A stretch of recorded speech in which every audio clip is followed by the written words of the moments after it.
The following podcast contains strong language, substance abuse, and themes of suicide. Listener discretion is advised. Pressing back instead of forwards. So, certain fears often arise when people consider shamanism, but practitioners today are clear about the ethics of their craft. The distinction between shamanism and sorcery is quite clear. A shaman cooperates with the spirit world, a sorcerer tries to manipulate it. So we might have to do some manipulation. Are we sorcerers then? But I don't know. Hopefully. The mistake is to go looking for power through shamanistic techniques. Bollocks. Using power for selfish ends destroys our authority with the spirit world. To speak of possessing power is as stupid as saying you own the air in your lungs. My name is Susie Edwards, and this is Bodies in the Trees, the last recordings of the Unknown Book Club.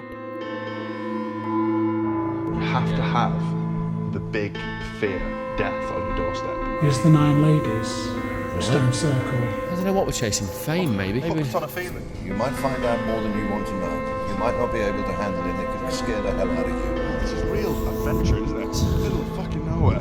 Stone circles, boarded up churches. I tell you, magic's real. It has to be. Started this podcast, it kind of got away from us a little bit, but very quickly things keep happening. Scale search of the surrounding moorland area. I saw 2 blokes' bodies hanging. Prank or something more sinister.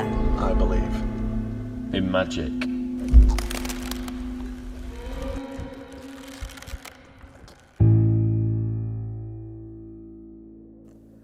I've been trying to track down the dog walker who first discovered the bodies. I saw 2 blokes' bodies hanging from the birch tree there. Kelly from Birchover has emailed in and identified him as Jeff Spencer, who drank in her local pub. His story was well known in the Devonshire Arms, and though widely regarded as fabricated, he always maintained it was true.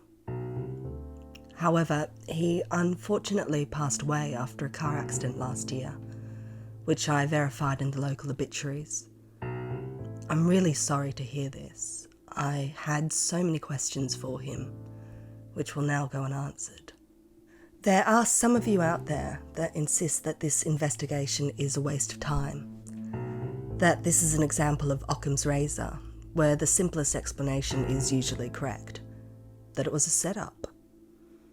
Well, we've only just begun to scratch the surface, and some things are not so easily explained away. There's a person over there. There's a person over there. There's a person over there. Someone else was there that night, and they have the answers. Who is John D? Stick with me, because I've got so much more to show you. Chapter 3. The Tunnels.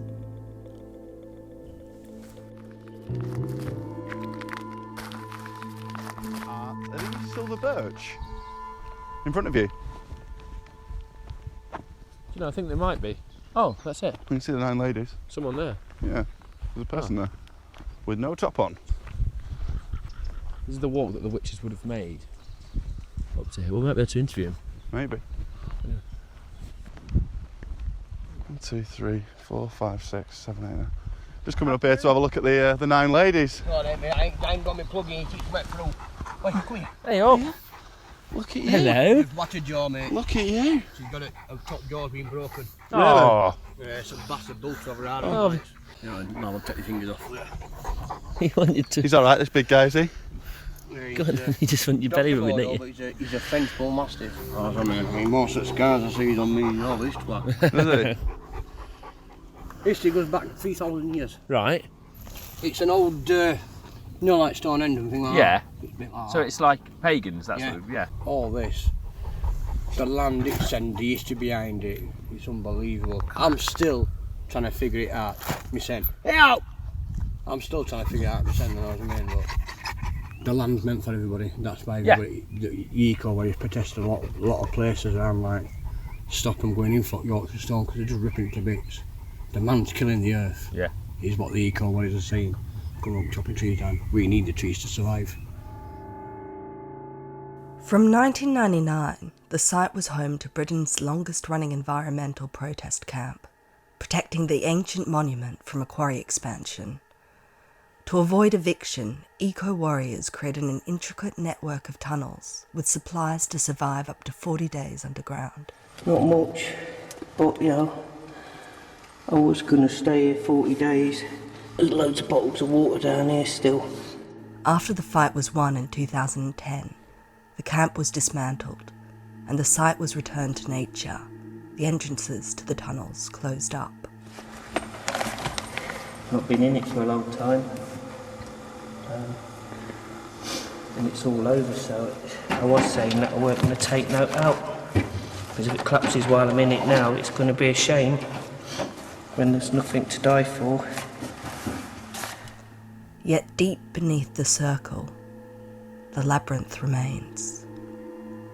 There are more ways in and out of that area than meets the eye. That silver birch that's down. I were up here. Oh yeah. 10. Kid who brought me up here 15 years ago. Passed away 5 years ago now with cancer. About a foot and a half cross with matchsticks. Yeah. And put it on top of Christmas tree. Ah. The cross itself, there was no way on earth that it could move. It was tied on with fishing wire and it was facing the ladies. When we come back year after, it was facing path. Wow. And there was no way it could turn because branch bends up like that and the cross were in the middle of the bend. Yeah, didn't it? But there's signs all over like that. Yeah. They tell you just about everything.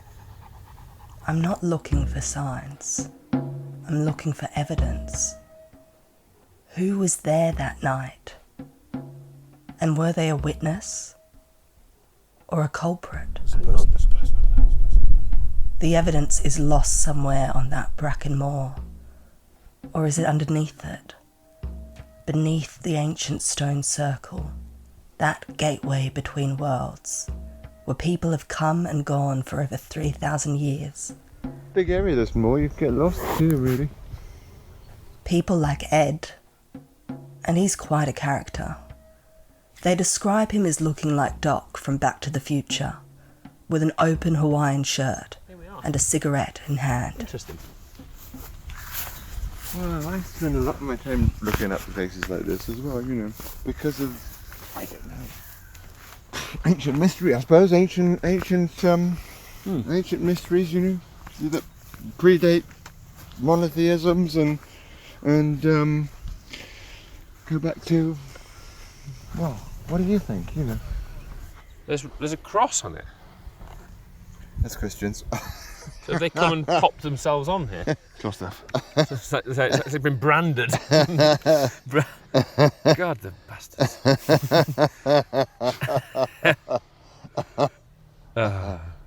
It's funny that it's facing, it feels like it would be facing towards the ladies, but it doesn't seem like it is facing. It feels like it's more facing towards the silver birches over there. Yeah. Looking at a map of the area, they're now facing towards the silver birches, where their bodies were reportedly found 1 year later. This lady's walking the stones and saying... Is this your friend? Yeah, it's Barbara. Okay. So is that a ritual she's doing there, walking around? Is that sort of a... I don't think it's any specific ritual. It's her ritual, Lovely. The one that she does. So yeah, Lovely. She walks around 3 times or something like that. Well, But absolutely. we're the same generation, see. We were hippies in the 60s, and so stone circles seem to have a significance for us, Well, I think they have a significance for everyone, really. This is really lovely, actually. I wasn't sure what to expect. It's really special. It does have some sort of resonance, this place, Yes. That's a very good word for it. Resonance. It vibrates through the ages, It just keeps on. It resounds. Resonance.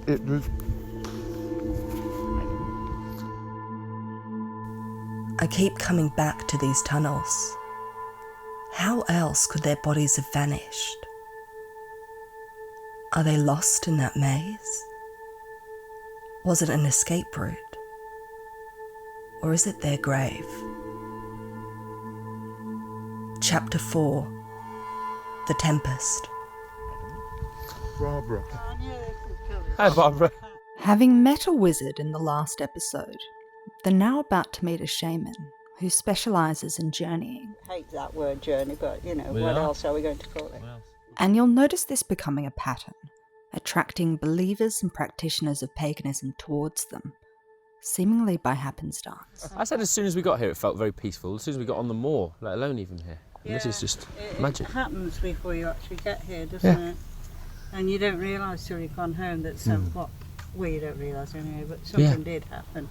But it's a bit like tripping, Yeah. We're doing a podcast at the moment called The Unknown Book Club.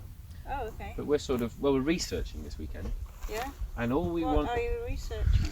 We didn't know, really, when we set off. We found out about a goddess called Armanusha. Artemisia? Well, it's the local goddess, Celtic goddess. Is that a Celtic? Yeah, Celtic. We spoke to a Celtic pagan wizard yesterday, didn't we? He was lovely. Okay. But he also said it was connected with this area as well. Yeah. Oh, yeah, because of this. Because there's a spring here with too. this. This is connected with everywhere Go on. in the universe. Kind of see us all as we're just one matrix, aren't we? And I won't say this is, this isn't, I don't know if this is the heart of it. It is in the middle though, but, some people say that's Avebury, because that's another powerful place, isn't it? Avebury in Wiltshire. But yeah, I don't actually follow Wiccan law or anything like that. It's not that I'm interested in researching to prove or disprove anything. I'm just interested in the stories and the history of these places. So intrinsically linked into that's the history, all and of then us. there's the experience. The two things are not quite the same thing, but they do link in. And the history must have come from somewhere, mustn't it? It didn't just... somebody didn't just make it up. Also, it we're becoming evolved. part of the history of this place right now. Yeah, This exactly. happened. Yeah. So Barbara, when you said shamanic, Yes, it just means entering an alternate reality, a state of alternate reality. Doing it naturally for the purpose of healing, that's all. One of the things that made me, gave some credence to stuff that I'd already experienced myself anyway, was I was writing a thesis on The Tempest. The Tempest, Shakespeare's last play, which centres around Prospero, a sorcerer. And it involved looking at belief of different worlds. Yeah. There's lower, middle and beyond, which you go to for different purposes. We call it journeying, sacred journeys, going on a sacred journey. I think it makes total sense. Well, you're obviously just starting on this hate that word journey, but what else are we going to call it? What else? I feel like that. You've got to start somewhere, and I'm, as my friend calls it, not Ed, I'm on my end of life days, years, not days, years, end of life years. So I'm at a different point, obviously. Well, yeah, but it's spirals, But it's isn't great. it? Well, not linear. absolutely, yeah. Tell me, if you died, What? would you want your ashes to be scattered? Yeah, here. Here? Yeah. This place? Didn't I tell you The last stone time? that you're on now? Well, not particularly, but It's here. around yeah. in the circle. You'd have to walk the ashes round in 3 circles. I'd Yeah, imagine. yes, please. You would like that? Yeah. I meant to tell you. I think it's a last week. beautiful. I thought you It's a might beautiful thought. not actually. like the idea, because somebody needs to know. Yeah. I went to the museum. It's Heraclean. Yeah. The Minoan. Minoan. The snake goddess. goddess? No, not the snake goddess. Ed, shut up. Honestly. Fucking hell. It's, who knows what it is? She's an ancient goddess. She has got the thing. It's not the snake goddess. I know why you wish it was, but it fucking wasn't. And He it's holds got a snake in each hand. Yes, I know. But there's many of them. Anyone talking about one specific? It's a beautiful piece. You don't even know what I'm talking about. If it's the piece I'm thinking of, yeah. It's not about it. What we're not talking about is how it looks visually. We're talking about what we're talking about is the effect. And what, in my training, what it meant to me was all the energy that had been projected on it by the worshippers, whoever they were, in the Neolithic and beyond, were still in that figurine thing. Not something to look at. Not something to look at and go, oh, how beautiful, That's a different thing, isn't it? Looking at beautiful objects. Then they're not art things. They're not for art's sake or anything like that. They're not as a beautiful object. They're, what would you call them? Instruments, I suppose. Medicine. And do you think the structures are given power by the worship, or they hold power in themselves by the image that they are? Do you know what I mean? Yes, do the worshippers make the statue, or does the statue make the worshippers? I think you can, largely, the structure is given it from the energy that's projected upon it. But then, of course, you've got difference with different crystals and different stones which vibrate. It's all about vibrating with a different rate. Oh, oh wow, what is it? Oh, right. We brought a little bit of it here because the chap said that had a specific Yes, resonance. it does. I don't know what it is then. Good properties for concentration. Concentration? Yeah. Concentration, okay. Yeah, so it's really all about vibrations. Everything's about energy and vibrations. Yeah. That's what it is. Thoughts are energy and vibrations. Feelings, particularly. Because the way I'm trained, I'm looking for feelings that have been. And so looking for those feelings in the body when the person's in non-ordinary reality. Fine line, actually. Yeah, absolutely. Fine line between shape-shifting and empathy. It's great. What were you doing when you in your hands with the stone? When you had it? I was just feeling it. Just feeling it? Yeah. I didn't actually... I could do it if you want me to. I'd be absolutely fascinated, yeah. So for the tape, I'm just passing Barbara the piece of Blue John from the mine today. Okay.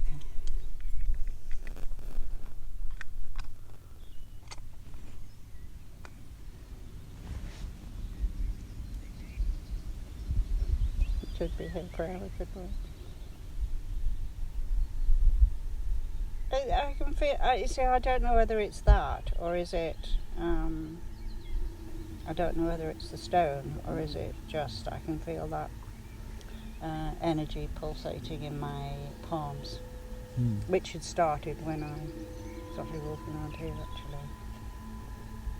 Actually, I can't actually. I don't want to disappoint you, but then I wouldn't lie.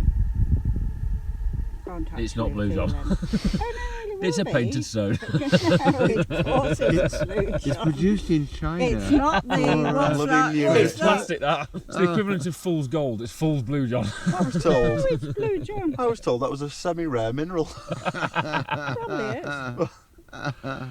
Despite their joking, when Barbara was handed the Blue John, there was a change in the atmosphere.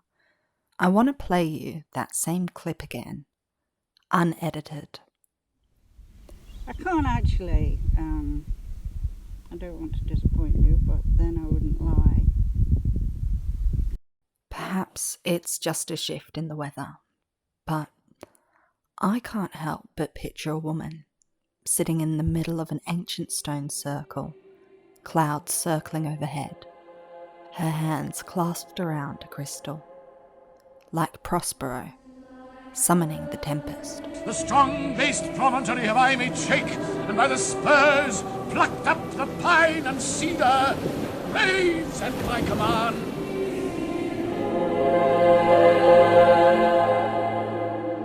You notice as you were talking, the clouds started to circle Yeah, above. Yeah, above. Which had the stone in her hands. Well, it was sunny and she had that stone in her hand, and now it's gone completely cloudy. Yeah. Clouded over entirely. Look, we're going to get caught out in some kind of storm. I've got my rain mac on, so that's fine. I'm wearing a t-shirt and shorts. Yeah. God, this is real adventuring, isn't it? Absolutely is. Middle of fucking nowhere. We are. Stone circles, boarded up churches. Their next visit will also be their last.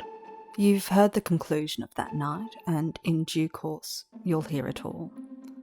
But their journey has only just begun. Barbara spoke about journeying to an altered state or reality. A time out of time, and not just a time but a place. A plane of existence. Whether it be a room, a horizon, a painting, a memory, or even a podcast.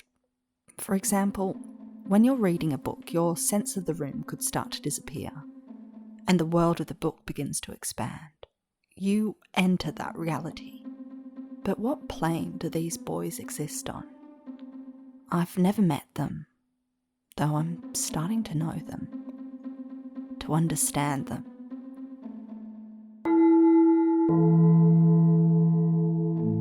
But I can't find them. They've vanished. All I have are echoes, voices in the dark. Right. Oh, it's nice to be a little slice of home here. Here we are. Slice of home, back to the cat. Oh. Oh. A little debrief. Oh. So that was fucking great. It's one of the best moments of my whole life, weird. So great. I feel really affected by that place. Yeah. Because of who we met, and they've got their boot open. Barbara and Oh, do they Ed. know they've got their boot? Let's tell them. You know you've got your boot. You've got your boot open. What? You've got your boot open. Have I? Yeah. You're a silly person. So just for the tape, Barbara and Ed have just driven past us with the boot open. Wide open. I would have noticed sooner or later. Have a nice evening, Ed. Yeah, and you, Ed. We'll see you again. See you, Ed. Jordan. I mean, he was just driving off with his boot open. Yeah, but would have realised sooner or later is great. my phone has stopped recording. Mine's recording, it's fine. Our revels now are ended. These are actors, as I foretold you, when all spirits and are melted into air, into thin air.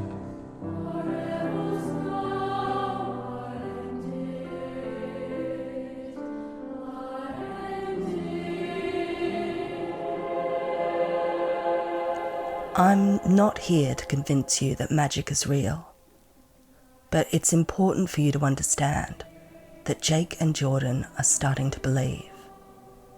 And when your actions are motivated by the unexplainable, the consequences can be very real.